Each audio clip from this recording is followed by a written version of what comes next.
Rodriguez Acosta et puis je travaille aux Nations Unies à New York dans le département des affaires économiques et sociales. Et puis on est ici au Tanger parce on va organiser un 2 jours et demi d'atelier pour le gouvernement local et régional de l'Afrique en l'importance de les compétences et les connaissances pour la bonne gouvernance. Alors, c'est 2 jours des activités, des ateliers où ils vont travailler avec des concepts comme les future thinking, c'est quoi le devenir, quel genre de compétences il nous faut pour gouverner d'une bien façon, pour l'économie, pour la sociale, pour la jeunesse, pour les femmes. Alors, on va faire des activités, des présentations, et puis eux, ils vont discuter qu'est-ce qu'eux, ils peuvent faire pour améliorer la vie de leurs citoyens. Younes Belmoumen, je suis économiste au bureau de la coordonnatrice résidente du système des Nations Unies à Rabat. J'ai eu l'honneur de présenter un contexte de la régionalisation avancée au Maroc. Et j'ai focalisé mon intervention sur les liens entre les objectifs de développement durable et les politiques publiques locales au moyen des instruments de contextualisation et de priorisation de ces objectifs au niveau local et des manières, des façons concrètes de lier les ODD aux réalités du travail des collectivités territoriales selon leur niveau, selon qu'on parle des communes, des provinces, préfectures ou des régions. Bachir Moukalan, je suis chargé de l'unité gouvernance locale et développement local au PNUD Maroc.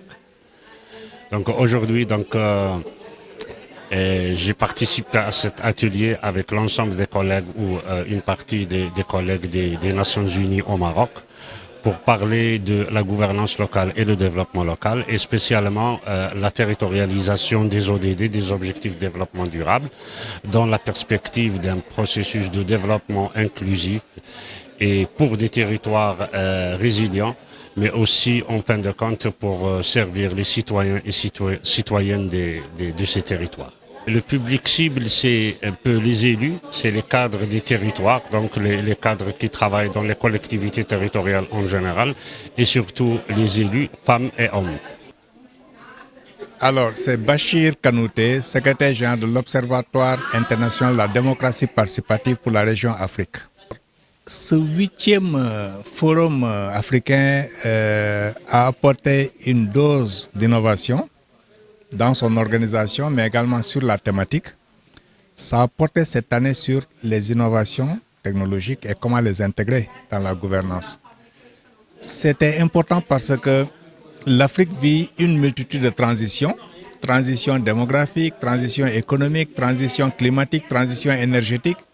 Et comment toutes ces transitions peuvent être intégrées dans la gouvernance et comment est-ce que les innovations peuvent porter tout cela me semblait essentiel.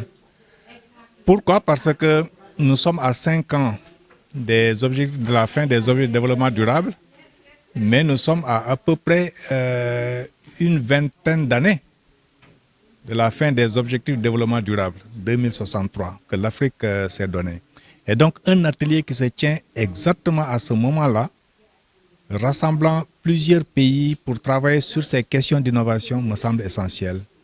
Et pour moi, c'est l'occasion de vraiment féliciter l'UNDSA, féliciter CGLUA et ALGA pour la tenue de cette rencontre qui nous a permis de réellement travailler en profondeur.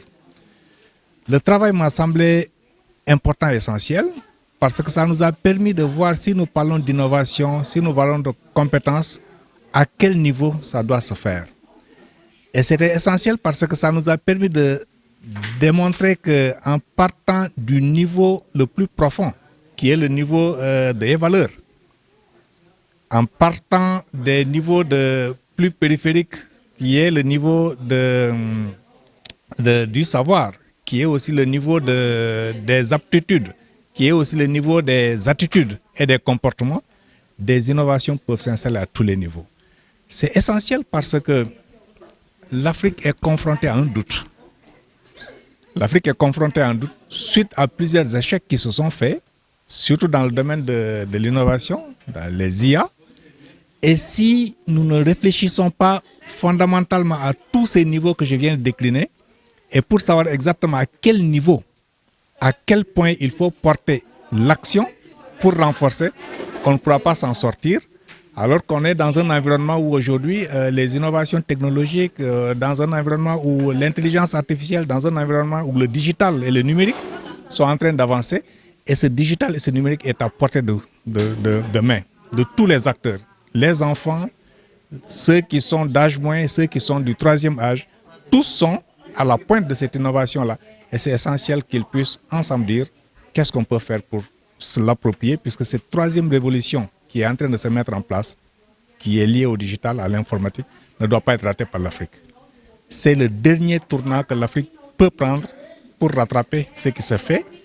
Et c'est important puisque dans 25 ans, exactement en 2050, sur 3 habitants, 4 habitants dans le monde, sur 4 habitants dans le monde, 1 sera en Afrique. Et ça, c'est important. Ça voudrait dire que l'Afrique est le territoire de l'innovation, l'Afrique est le territoire de l'avenir, et il faut que les Africains puissent s'en rendre compte et puissent en tirer le meilleur profit.